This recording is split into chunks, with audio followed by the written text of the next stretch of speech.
এই জগৎ এবং পরবর্তীকালে আমরা যেখানে যাব আর সেখানে কোথাও যেন ভয় না দেয়, নির্ভকুত ভয়। অর্থাৎ আশীর্বাদ করলেন গুরু যে সর্ববিদ্যা লাভ হোক, তোমাদের স্ফুরিত হোক, সর্বমন্ত্র তোমার লাভ করো এবং নিরাতঙ্ক হয়ে বাস করো।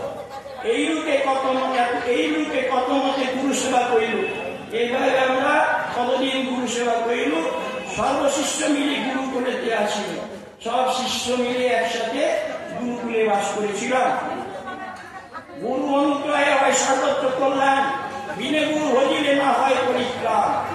বলছেন কি, গুরু অনুগ্রহে হয় সর্বত্র কল্যাণ, গুরুর কৃপাতে সর্বত্র কল্যাণ লাভ হয়। যদি গুরু কৃপা লাভ করা যায় তাহলে সর্বত্র তার কল্যাণ হয়, বিনে গুরু হইলে না হয় পরিত্রাণ।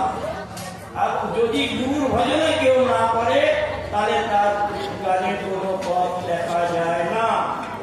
তবে বিপ্ল বলে দেব দেব নারায়ণ, কি জগৎ গুরু তুমি জগৎ জীবন। তখন সুদামা ভগবান শ্রীকৃষ্ণকে বলছেন, কি বলছেন, তবে বিপ্ল বলে গুরুদেব নারায়ণ। বাকি গুরু হচ্ছে জগৎ গুরু হচ্ছে কে? নারায়ণ। কি জগৎ গুরু তুমি জগৎ জীবন। মানে কৃষ্ণকে বলছেন যে তুমি কি জগতের গুরু এবং জগৎ জীবন, সব জগতের জীবন হচ্ছে তুমি, আত্মস্বরূপ হচ্ছে তুমি পরমাত্মা। সব জগতে কি জগৎ গুরু তুমি জগৎ জীবন। তোমার কৃপায় পূর্ণ হইল গুরুবাস। তোমার কৃপাতে বললেন কি সুদামা বিপ্র কি বললেন, তোমার কৃপা লাভ করেছি বলেই আমার গুরু লাভ হয়েছে। মানে সদ্গুরু লাভ হয়েছে কেন? তোমার কৃপাতে।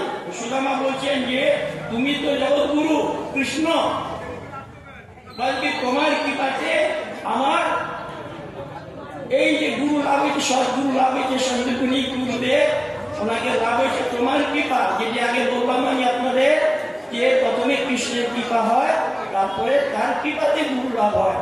তাতে বললেন উনি কি বললেন, জগৎ গুরু তুমি জগৎ জীবন, তোমার কৃপায়